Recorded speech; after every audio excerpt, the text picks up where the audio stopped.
Tonight, we're not just going to look at a ritual. We're going to step inside a story. A really profound story about how a community talks to its ancestors, looks death right in the eye, and celebrates life with this incredible, thunderous joy. This is the story of Fête Gede. So let's just start with that question. I mean, it sounds like something out of a myth, right? But for one sacred night, it becomes a vibrant, pulsing reality. So how do you do it? How do you actually send an invitation across the veil? Well, it all begins with sound. And I don't just mean music. It's a very specific frequency, a call that resonates deep, deep in the earth. The whole sacred night kicks off with an invitation, one that's sent through the powerful, ancient language of rhythm. And you've got to get this framing right. This is absolutely key. The music we're talking about, it's not for entertainment. It's a tool. Think of it as a sacred technology, engineered with incredible precision to do one thing and one thing only: open a door between our world and the world of the spirits. The very first voice in this call belongs to the mammon drum. It's the big one, the leader of the ensemble. And its sound isn't just something you hear, it feels like a thunderous command.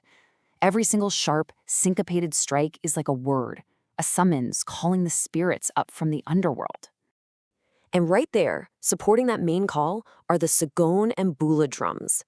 They lay down this relentless, hypnotic rhythm, a foundation that you literally feel vibrating up from the floor right into your bones.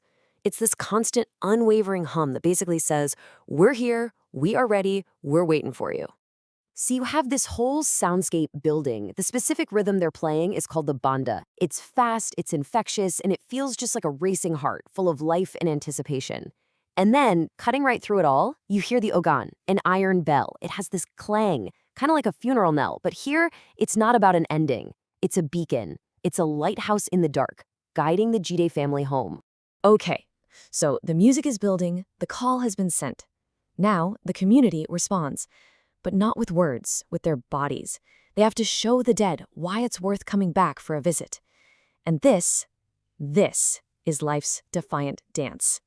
And it all comes down to this incredible contrast. On one side, you have the cold, silent stillness of the grave. And what's the answer to that? Life's movement. You have the guyad, this powerful, raw, earthy gyration of the hips. And you have the kasse, these provocative breaks in the rhythm that are all about celebrating fertility, celebrating the continuation of life itself. This quote just nails it. It perfectly captures the whole spirit of the dance. A defiant mockery of death's cold stillness. You see, it's not just a party. It's an act of rebellion. Every single movement is a statement that life, in all its raw, messy, beautiful energy, is always going to win. And get this, the dancers adopt this really specific style. It's this jerky yet somehow graceful movement that's meant to look like a corpse reanimating, coming back to life. They'll lean forward, hands on their knees, staring right at you, physically trying to bridge that gap and show the dead a familiar form. But the invitation, it's not just rhythm and movement. There's a third layer, the human voice. The Creole chants begin, that's Haitian Creole, and they add stories, humor, and conversation to the mix, making this a space the spirits will actually want to hang out in. And the things they sing about are just amazing. Honestly, in any other context, these songs would be totally scandalous. They're packed with double meanings, sharp humor, and some pretty pointed social commentary about the living. They tell wild stories about Baron Samadi, the master of the cemetery, and they remind everybody, whether you're rich or poor, that the grave makes us all equal in the end. So you see, these lyrics aren't just for fun. They're another piece of that bridge. By singing about the spirits and the things they care about, life, death, justice, all the earthly treats on the altar, the community is basically saying, come on in, join the conversation. It makes them feel welcomed and understood. Okay, let's picture it. The drums are thundering. The bodies are dancing. The voices are chanting. The bridge is complete. And now, at the absolute peak of all this energy, the barrier between worlds just dissolves. The invitation has been accepted. The spirits are here. But who exactly answered the call? The Gede, they're a whole family of spirits. And each one has their own personality, their own wisdom, and yeah, their own way of moving. The answer to this question unfolds right there, live on the dance floor. And this is where everything changes. When a spirit mounts a practitioner, their whole way of moving transforms. If it's Baron Samedi, the dance suddenly becomes this slow, dignified strut, maybe with a cane and a mischievous look. If it's Baron Criminel, the enforcer, the movements turn aggressive, lunging through the room to clear out bad energy.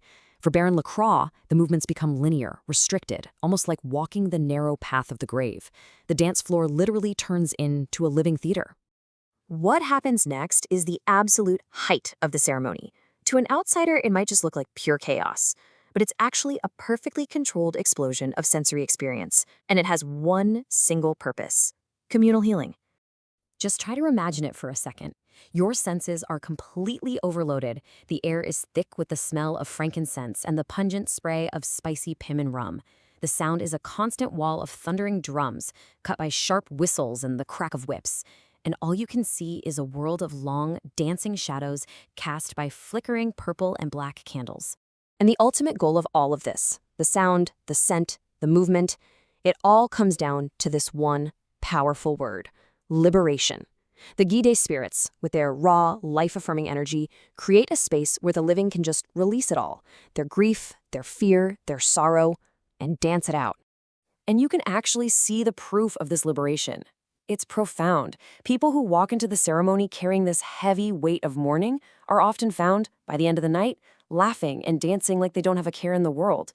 It is a spiritual transformation that heals the entire community's soul. But of course, a night like this can't last forever. As the chaos starts to die down and the first light of dawn gets close, the ceremony enters its final, peaceful phase. The spirits take their leave and a whole new feeling settles over the room. After that thunderous peak, the energy doesn't just vanish into thin air. It settles. It becomes this deep, peaceful, lingering hum. The practitioners, they're exhausted, for sure, but they're also renewed. They feel this profound connection to their ancestors. And the altar, now covered in candle wax and spilled rum, it just stands there as a testament to the night's incredible work. And that, right there, is the lasting gift of Fête Gede. It's this powerful mechanism that makes sure the connection to the ancestors is never, ever broken.